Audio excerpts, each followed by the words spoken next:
Hi everyone. I just finished grading everybody's group projects.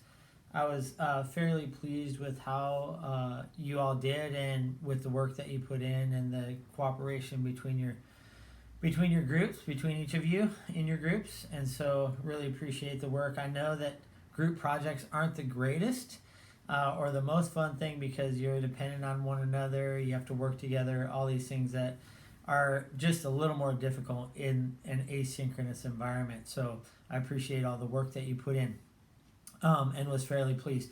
One thing that I noticed as I was reading all of your group projects is that I may have missed explaining a little bit more carefully the topical method because some of you missed in the topical method in your group presentations. And what I mean by that is when you're doing the topical method, and this is, I'll talk a little bit about how I go about doing ethics and doing these kinds of answering these kinds of questions and ethical issues. Is when you look at the topical method, what you're doing is you're not taking the topic or the ethical question, but you're taking the ethical question and asking, are there any passages in Scripture that are directly related to this topic? Um, like, say, capital punishment. There's the Genesis 9 passage, and there's other specific passages in the Holiness Code on the death penalty. And then Jesus talks about loving one's enemies, and in Romans chapter 13, it talks about the government bearing the sword. And so these passages kind of directly relate to this question. And so when you're doing the topical method, what you do, or what I do, is I ask the question, is there something in Scripture that speaks to this particular question directly? If so, what are those passages and how do I understand them? And then I ask the question, are there passages that speak to this either indirectly or analogically? And so some of you, we're talking about in vitro fertilization. And so there's nothing in the scriptures that's going to say something about in vitro fertilization. There are things in the scripture that talk about, and your group mentioned it, that there is infertility in the scriptures. There is the blessing of God. There is for infertile couples, and there is also disappointment in not being able to have children, biological children. And so all these are indirect kind of passages that might relate to the question of in vitro fertilization. So then I asked, are there indirect passages?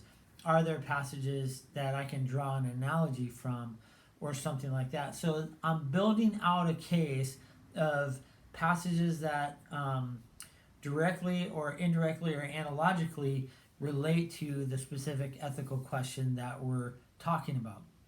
So that's more of the topical method. And you saw that in Feinberg and Feinberg. They would look at the scriptures related to these specific things.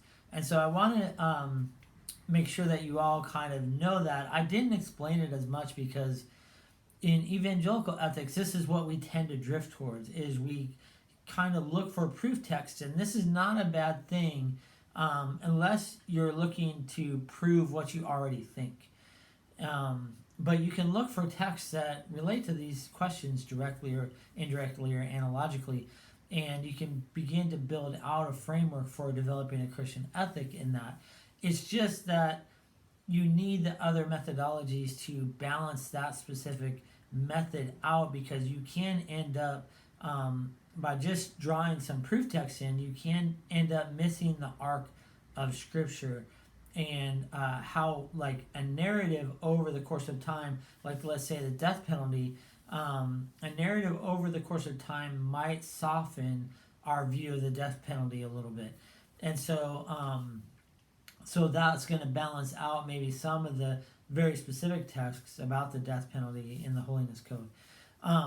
So that's, I want to clear that up a little bit. I didn't knock you all out after I realized what happened. I didn't knock you down for missing on that. I just realized maybe it was my fault that I didn't explain it because I just assume that this is kind of what comes the most natural to all of us. Excuse me. So that's what I wanted to say about that. The other thing that I want to say is, as we do this, this is kind of how I go about answering an ethical question that I'm faced with. Is the first thing that I do usually is, what is my immediate or particular judgment on it? So I kind of form a quick opinion, not necessarily based on scripture, just based on my conscience or my opinion or some of my background, those kinds of things. So I start there, and then the second thing is, now is this opinion that I formulated something that matches with the scriptures? And so then I usually go to the topical method, and I say, are there scriptures that are related to this directly, indirectly, or analogically? And I talk about that, I look at that a little bit. Some of you mentioned, these are matters of our conscience. But we have to remember that both our consciences are Genesis 2 consciences and Genesis 3 consciences. So they are not perfectly formed, and they're not perfectly developed. They actually, depending on your experiences, they can be seared. Your consciences can be seared, and you can have an insensitivity to certain things that you should have sensitivity to, or you can have an oversensitivity to things that you should be a little less sensitive to. Kind of like what Paul says in Romans chapter 14 about food dedicated or given to idols. And he says some people can eat it, some people cannot eat it because of their conscience, because they have quote-unquote a weak conscience. But you should always defer to the person who is kind of most conservative in those circumstances. So I look at the topical method usually second, honestly. It's not linear, but this is how I do it. I look at the topical method. Then I usually think about it narratively. That is there an arc in Scripture as we talk about this particular question? So let's take sexuality. For the group that did their presentation on sex, gender, and marriage, one of the books that I recommended for them was William Webb's book, Women, Slaves, and Homosexuals. Not a great title. It was written a bit ago. But what he does is he traces a narrative arc for the treatment of women, the question of slavery, and the question of sexuality all throughout the scriptures, from Genesis chapter 1 all the way through Revelation. You could also take, I think, and put violence in there as one of the topics as well, because it fits very well into Webb's criteria. And he develops 18 different criteria to judge how a narrative over the course of the scripture, how to judge it in the sense of what kind of ethics should we begin to develop from that narrative. And so with slavery and with women, Webb says that the scriptures open up opportunities and basically look more on the progressive side than say with sexuality, and I want to say also with violence. It seems to narrow over time, to the point of where Jesus says it actually is better to be single, and Paul echoes that in as well. And so I do the topical, then I do the narrative method. After that, I'll look at the Sermon on the Mount. Sometimes the Sermon on the Mount addresses particular things. Other times it honestly really doesn't. And if you read Kingdom Ethics, sometimes it feels like some of the topics that they're trying to address, the Sermon on the Mount just doesn't address it. Politics is one of them, actually. They use Matthew 5:13 through 17 to talk about politics. But that's just talking about actually how we are in the world, as salt and light, as witnesses to God's kingdom and a reflection of God's kingdom in the world. And so it's not like Romans chapter 13 and 1 Peter chapter 2, where it talks specifically about our relationship to the government, our prophetic relationship to the government, in holding it accountable to do its God-given purpose and mandate, which is to reward the good and to punish the evil. And so we have a prophetic relationship there as when it's doing its God-given mandate, we affirm it prophetically and cooperate with it. But when it's flipped its God-given mandate and it's rewarding evil and punishing good, then we prophetically but non-violently stand up and say, no, this is wrong, and we're willing to face the consequences in that. So I do.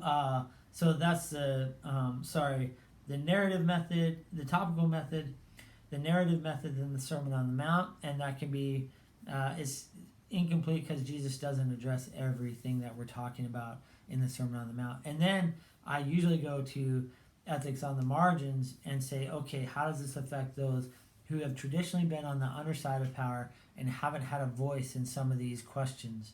And then I begin to go back and look in the scriptures, like some of you did with immigration reform, your group. You went back and especially looked at theocratic Israel and how they treated the alien, the strangers in the land, and what the law said about that. And then how do we kind of draw an analogy from that forward to our present day and time, and especially for us as a church that's within a nation, not a nation itself. And so that's the important part. So I'll do the perspective from marginalized peoples, and so just working through this, I'll begin to develop and begin to match, see how my initial immediate kind of conclusion about this matches my study of scripture over time. And you'll see like a great example of this is Weapons of the Spirit. Their particular immediate judgment was correct. And so as they went through, they didn't go through this methodology, of course. They laughed at why we would even ask questions, why they did this.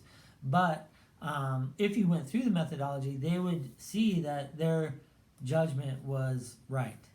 And it matched the scriptures.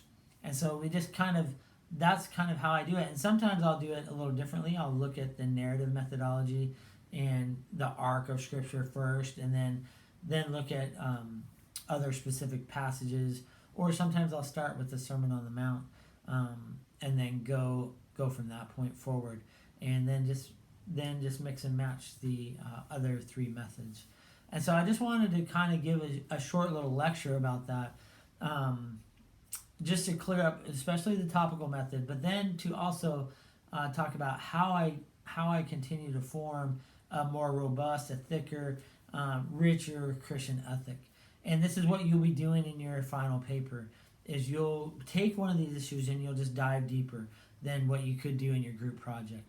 And so you might focus on one method maybe over against the majority of the other methods, but you'll still need to bring those in some kind of way. So yeah, that's what I wanted to say. You'll get your grades tomorrow. I'll post everything tomorrow, and then and then we'll move to week number 10, and then finals week, where you'll write your final paper. So you should be thinking about your project, your final paper project, for finals week. And because next week you're going to kind of write a proposal, and people will give you feedback, and I'll give you feedback as well on the ideas that you have. And if you have any questions, please feel free to reach out to me, text, phone, or email, whatever. And you can reach out to me anytime. Really, I'm actually having a pretty hard jet lag experience, so I'm up at really odd hours all the time right now.